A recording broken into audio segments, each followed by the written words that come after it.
Bonjour à toutes et bonjour à tous, et nous revoici pour une nouvelle vidéo où on va encore faire du code, parce que ça fait un moment qu'on n'a pas fait du code pur et dur.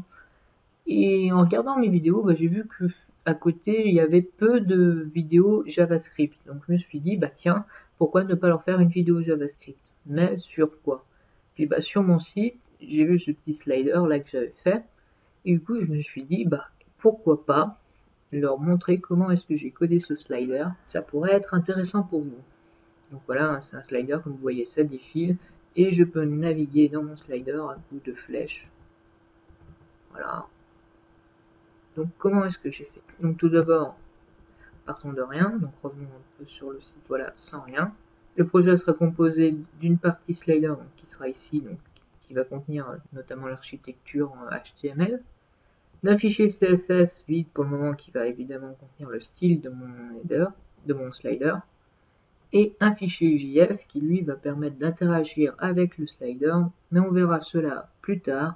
Pour le moment, je vous propose d'abord de faire notre architecture. Pour cela, il va me falloir deux divs pour contenir mes flèches et une div pour contenir la partie centrale, là où il va y avoir mes vidéos. Donc une div que je vais appeler head slider flèche de gauche, et je vais en faire une même en l'appelant flèche de droite. Occupons-nous un petit peu du design. Donc là déjà je vais styliser dans un premier temps le head slider. Donc le head slider, si vous ne l'avez pas vu, c'est cette div qui va contenir l'ensemble de mon slider. Donc d'abord je vais lui donner une dimension. Donc height de 470 et un wide de 100%. Et je vais également lui appliquer un fond, donc background, de 1. Voilà, si j'actualise, on peut voir ici que j'ai bien l'espace pour mettre mon slider. Donc maintenant, concentrons-nous sur les flèches. Donc j'ai dit slider, donc flèche de droite. Donc là encore, je vais lui donner une dimension, donc 60 et 60. Et un background qui va être une URL d'une image qui se trouve dans mon fichier image, voilà, et arrowsblack.png. No repeat. Et en position, je veux left, right, parce que je suis à droite. Et je vais également faire un float right pour que ma flèche se mette bien à droite. Je vais faire de même avec la flèche de gauche. Donc ici left et mon float, je vais mettre left. Non, évidemment, si je ne mets pas bien mes points virgules, voilà. Donc on peut bien voir que mes deux éléments ici sont respectivement à droite et à gauche. Pour ceux qui se demandent pourquoi est-ce que j'ai mis left et right, c'est parce que je vais récupérer l'adresse de mon image, un petit peu pour vous montrer. Voilà, l'image est ici. Donc c'est une image de 120 par 60. Et donc quand je demande à prendre que 60 pixels de largeur, quand je dis left, ça veut dire que ça va partir d'ici et ça va me prendre 60 de largeur et 60 de hauteur. Donc ça va bien me prendre ma partie qui est ici. Et à l'inverse, quand je dis right, ça va me prendre 60 à partir d'ici. Donc ça va bien me prendre le bouton de droite. Donc ça, c'est un petit moyen, plutôt que d'avoir deux images, voilà, j'ai des sprites. Normalement, du coup, l'ordinateur n'a qu'à charger qu'une seule image, et normalement, ça va un petit peu plus vite. Voilà pourquoi j'ai fait ça. Mais ce qui fait ici qu'ils sont à droite et à gauche, c'est le float, hein, nous sommes d'accord. Donc bon, comme on peut le voir, ils sont en haut, donc moi je vais les centrer. Pour ce faire, à la limite, j'aurais pu factorialiser ce code, mais bon, c'est pas grave. C'est pas le plus important. Margin top, je vais mettre 190 pixels. Et je vais faire de même ici, margin top avec 190 pixels. Ah voilà. Bon, on va peut-être même mettre un peu plus, 195 peut-être. Et je suis tatillon. Bref, là, nos flèches sont placées. Intéressons-nous maintenant à la partie centrale. Donc faisons notre div que je mets après mes éléments qui sont en float, donc autrement dit après mes flèches. Et ici, je vais l'appeler Head Slider Content List. Donc ça va être ma partie centrale. Stylisons ceci. Donc je vais encore lui donner une taille, donc la hauteur c'est toujours 470, la largeur ça va être 820. Ça c'est les mesures que j'ai prises, après vous êtes libre de mettre n'importe quoi, évidemment. Également, ce que je vais faire, c'est que je vais le centrer, donc margin auto. Et je propose, pour bien qu'on voit, que je mette juste un background red. Voilà, on peut voir que ma liste de contenu va prendre tout cet espace. Donc on voit bien que les flèches sont globalement centrées, etc. Donc ça c'est bien. Je vais enlever ce fond rouge. Et à l'intérieur, je vais remettre une div qui va nous servir, nous verrons pourquoi tout à l'heure, que je vais appeler Slide Content et qui va contenir l'ensemble de mon contenu. Donc ici je vais coller mes vidéos, hein. Voilà, je vous épargne le fait que je les retape. C'est pas des plus utiles. Qu'est-ce que c'est, hein? C'est des bêtes balises object d'une taille de 820 par 470 qui contient mes vidéos YouTube, hein, donc il n'y a rien de particulier. Hop, j'actualise et on peut voir que c'est le bordel. Mais c'est normal, hein, rassurez-vous. Hein. Bon, c'est bien, mais moi déjà, j'aimerais pas qu'elles soient les unes en dessous des autres, mais les unes à côté des autres. Comme ça, à la limite, je pourrais les faire défiler. Comment est-ce que je peux faire cela? Eh ben, je vais m'appuyer sur cette balise là que j'ai faite, Head Slider Content, qui contient l'ensemble de mon contenu. Et je vais le styliser. Donc, Head Slider Content, je vais lui aussi lui donner une taille, donc 470 toujours, et je vais lui donner une largeur que je vais choisir grande, hein, 3000 pixels, puisque je n'ai que 3 éléments. Cela ne prend pas 3000 pixels. Donc, actualisons. Et cela, normalement, ne va rien changer. Ça change un petit peu ici, mais ça ne me donne toujours pas ce que je souhaite. C'est parce que, en plus de cela, il va falloir que je récupère l'ensemble des balises qui est enfant direct de Head Slider Content. Donc pour cela, je vais utiliser le chevron pour dire je veux les enfants directs et je mets étoile pour dire que je vais récupérer l'ensemble des enfants directs. Quand j'ai enfant direct, c'est-à-dire que c'est des balises qui sont directement enfants. Par exemple, ici, j'ai object qui est directement enfant de ma div Head Slider Content. Par contre, param est direct enfant de objet, mais n'est pas un direct enfant de la div Head Slider Content parce qu'il y a objet qui est entre. Et à tous ces enfants, donc ici à tous mes contenus, donc à tous mes objects, qu'est-ce que je vais leur dire? Je vais leur dire que je veux un float left. Donc un alignement vers la gauche. Et normalement, on peut voir ici mes vidéos sont bien alignés, les uns à la suite des autres, sur la gauche. Sauf qu'on a un petit problème, c'est qu'ici, j'ai un autre float, left, et du coup, ça gêne celui-ci qui se met en dessous. Donc, ce qui n'est pas ce que je veux. Comment remédier à cela? Et bien, pour ce faire, c'est très simple. On va tout simplement mettre un float left sur le header, enfin sur le head slider content. Ainsi, cet élément qui est contenu dans notre header, enfin head slider content list, qui lui n'est pas en float, est en float left. Autrement dit, mes vidéos vont bien se succéder les unes après les autres.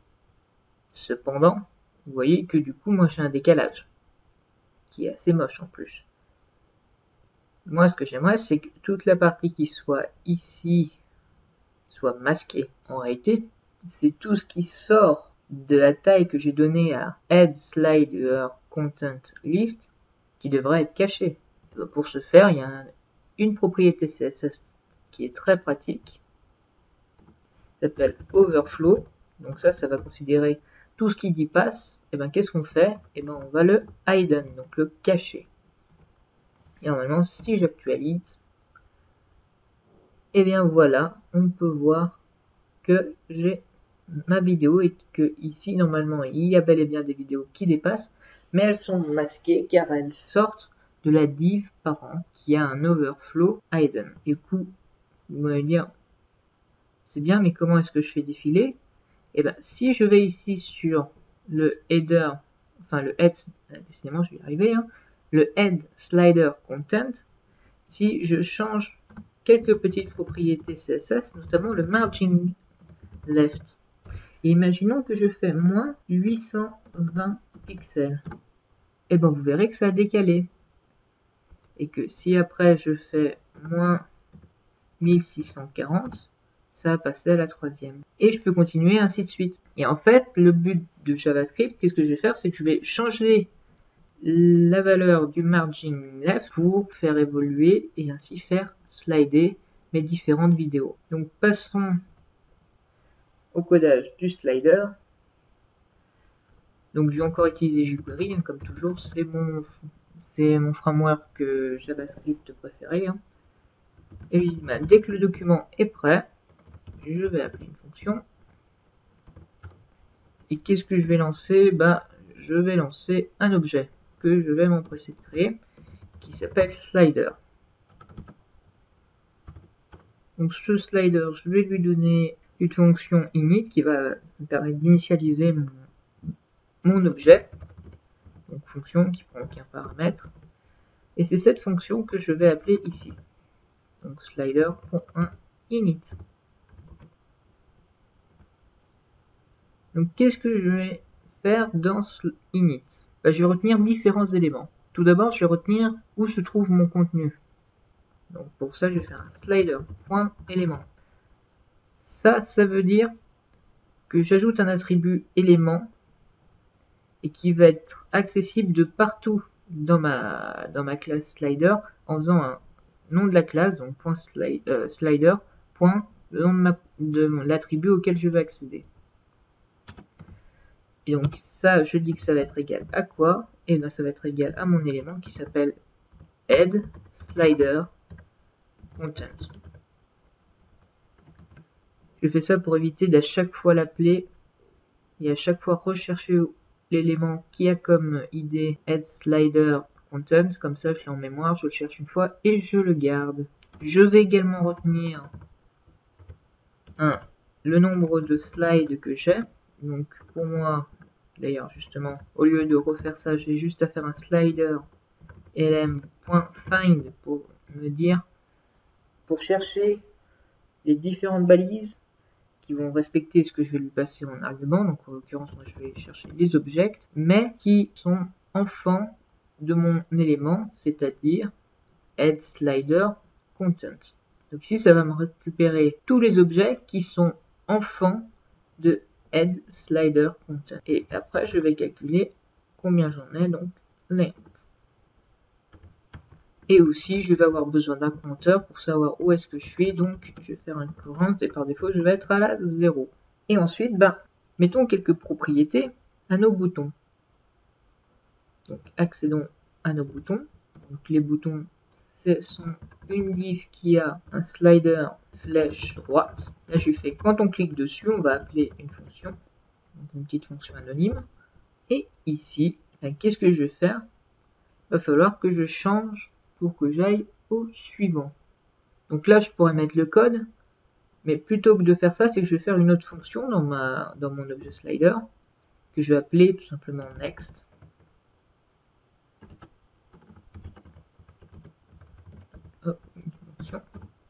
Et c'est cette fonction qui va me dire je vais à l'élément suivant, c'est-à-dire que je décale au slide suivant.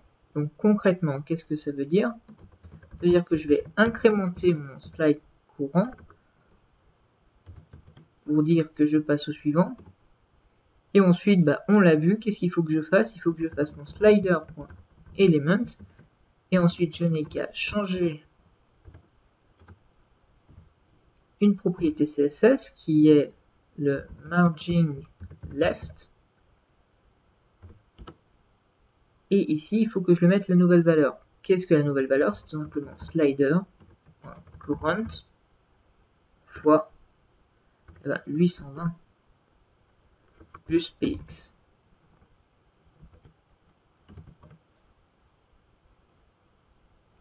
Donc animate, c'est pour que on accède au nombre passé ici progressivement, pour pas que ça change direct, mais qu'on ait en fait une progression. Donc ça va nous donner une animation. Hein. Et qu'est-ce que je vais animer? Je vais animer la propriété margin left. Donc attention, ça c'est une erreur qui m'avait très longtemps embêté. Je me souviens une fois quand j'avais fait mon carrousel, c'était que en JavaScript, les propriétés avec un tiret, il faut enlever le tiret et mettre la lettre qui suit en majuscule.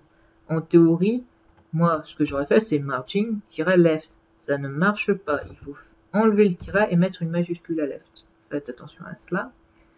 Ensuite, slider current. Donc ça, c'est quel slider je souhaite avoir. La largeur de mes slides, donc en l'occurrence 820.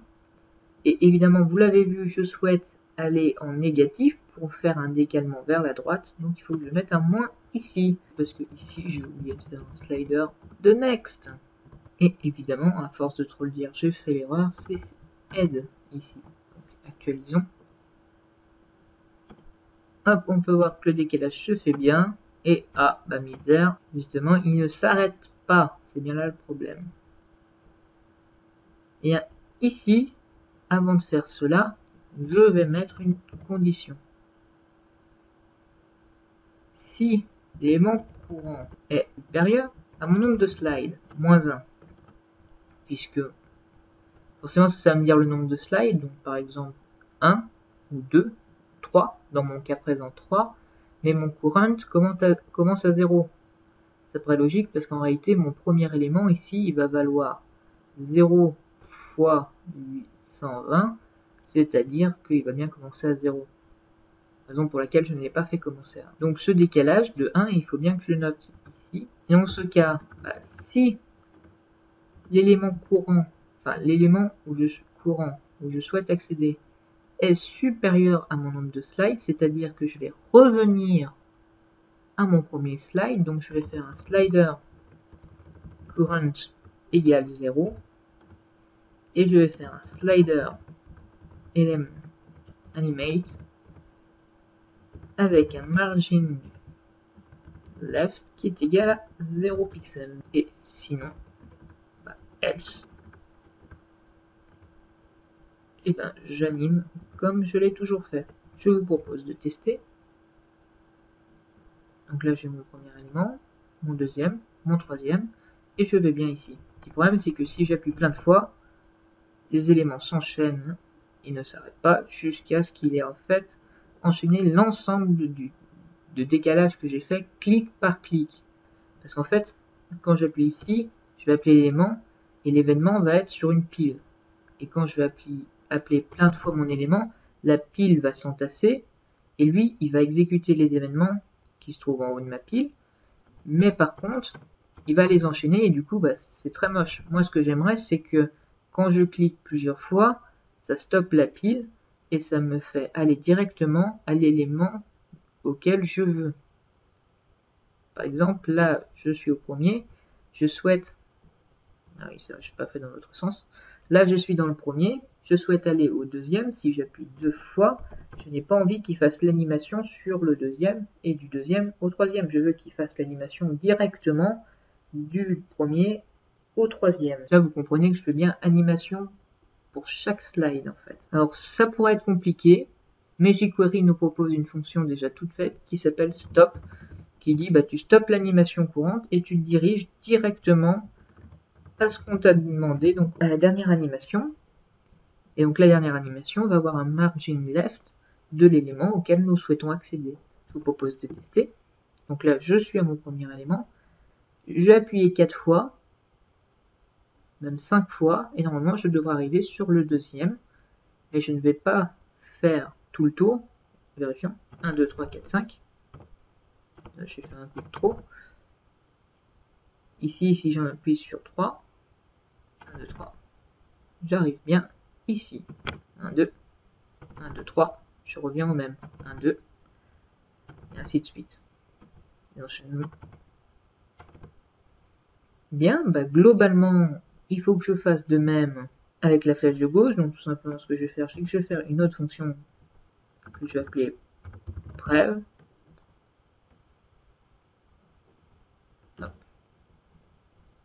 Donc ici, au lieu de faire courant plus plus, je vais faire courant moins moins.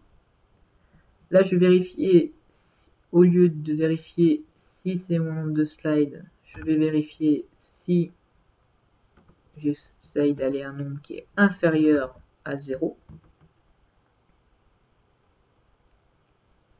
Dans ce cas, il va falloir que j'aille à mon dernier élément, c'est-à-dire slider. Donc, nombre d'éléments, j'ai dit que c'était mb slide. Et ici, je vais faire slider current fois 820 pixels.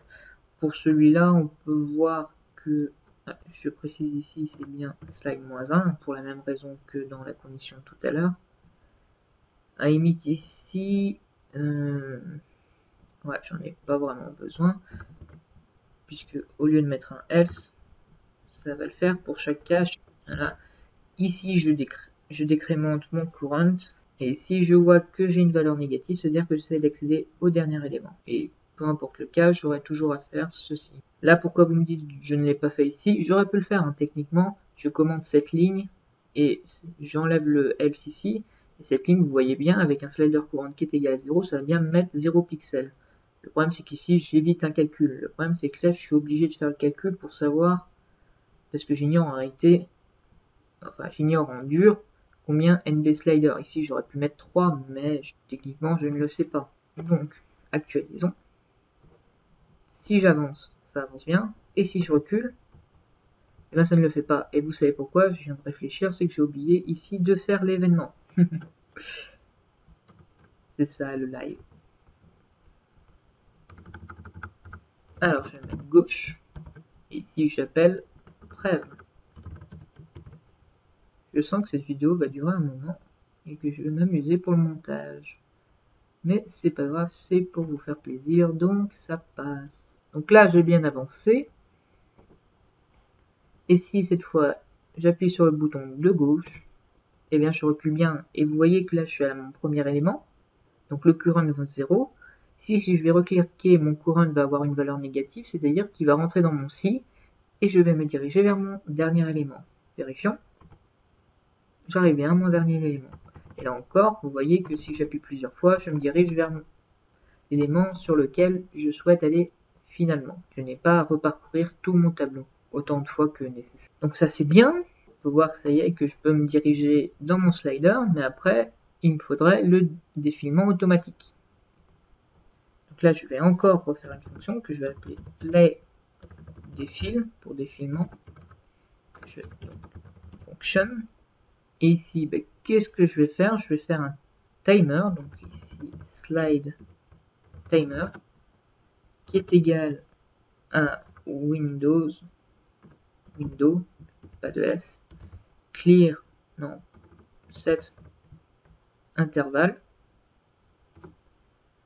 Donc ma fonction, la fonction que je vais appeler, ça va être next. Le délai, on va dire toutes les 5 secondes. Il n'y a pas de paramètres. Peut-être 5 secondes, ça sera un peu long à attendre pour la vidéo. Hop. Donc, attendons une seconde. Non, n'attendons pas. Il faut d'abord que je fasse l'appel de play défile. Il faut que j'y pense. Donc ici, dès que ma fonction est prête, d'abord je l'initialise. Dès que mon document est prêt, plutôt, je initialise mon slider et je lui dis, bah, tu me fais le défilement. Play défile. Et l'on me dit dans l'oreillette que ici c'est évidemment slider.next. On peut voir que voilà, toutes les secondes ça défile. Donc bon, je vais mettre 55 secondes, voilà, toutes les 5 secondes. Finalement c'était pas mal. Voilà, toutes les 5 secondes ça défile. Ensuite c'est bien, mais il y a un moment il faut également arrêter le défilement. Donc je vais refaire une fonction qui s'appelle stop défile.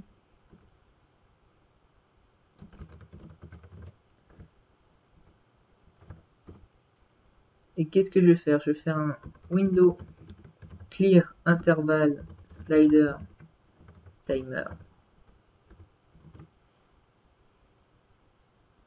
Tout simplement. Donc là actuellement j'en ai pas l'utilité. Pourquoi j'ai fait ça? C'est très simple. Regardons. Tiens, je verrai bien cette vidéo. Ah, flûte. Alors, cette vidéo, je disais donc... donc cette vidéo, j'imagine que vous avez vu le problème. Effectivement, quand je me dirige, techniquement, ça serait bien que le défilement s'arrête. Ce qui serait même mieux, c'est que si je rentre dans cette zone, le défilement s'arrête. Cette zone, qu'est-ce que c'est? C'est mon head slider. Pour éviter ce problème, c'est très simple. Je vais récupérer mon élément head slider. Et qu'est-ce que je vais lui appliquer? Je vais lui appliquer l'événement mouse over. Donc, dès qu'il rentre, qu'est-ce que je fais? J'appelle une fonction.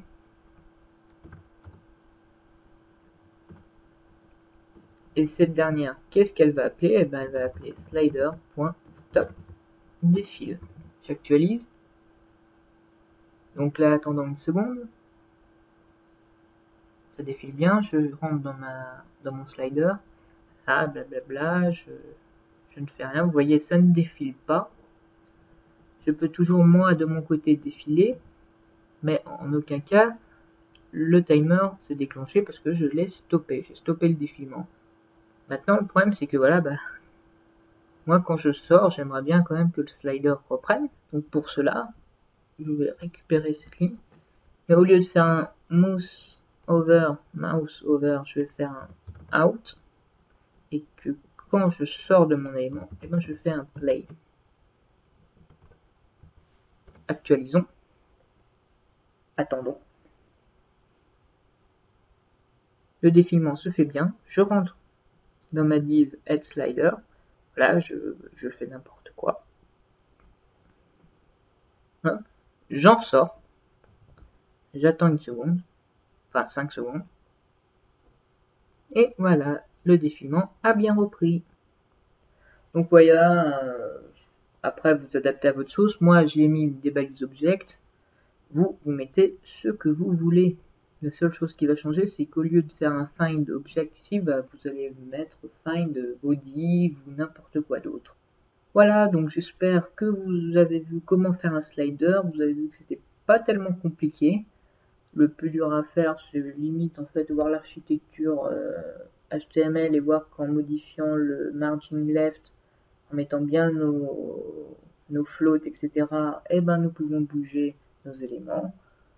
Connaître également la petite propriété overflow qui est bien utile, notamment dans ces cas-là, pour gérer les dépassements de la taille que nous avons fixée à notre élément parent. Donc voilà, j'espère que cette vidéo vous a plu. Sinon, qu'est-ce que j'ai à vous dire? Également, j'aimerais vous dire merci encore une fois. Vous êtes de plus en plus à vous abonner. J'ai passé les 70, ça y est. Et j'ai notamment passé les 10 000 views. Les 10 000 views, ouais, les 10 000 vues. Donc ça fait très plaisir. J'espère sincèrement que cela vous plaît. Et je vais continuer parce que je m'amuse bien à faire ces vidéos. Bon, parfois, certaines sont moins préparées que d'autres. Il faut savoir que je fais du live quasiment. Après, il y a une grosse série de montage pour moi. Parce que oui, généralement, je fais du one-shot. Et après, j'enlève les conneries ou les erreurs au montage. Donc, c'est assez long à faire. Donc, mais malgré tout, ça me fait plaisir de le faire. Je m'amuse bien. J'espère que vous aussi, vous prenez du plaisir à regarder mes vidéos. Donc, en tout cas, merci et à une prochaine fois.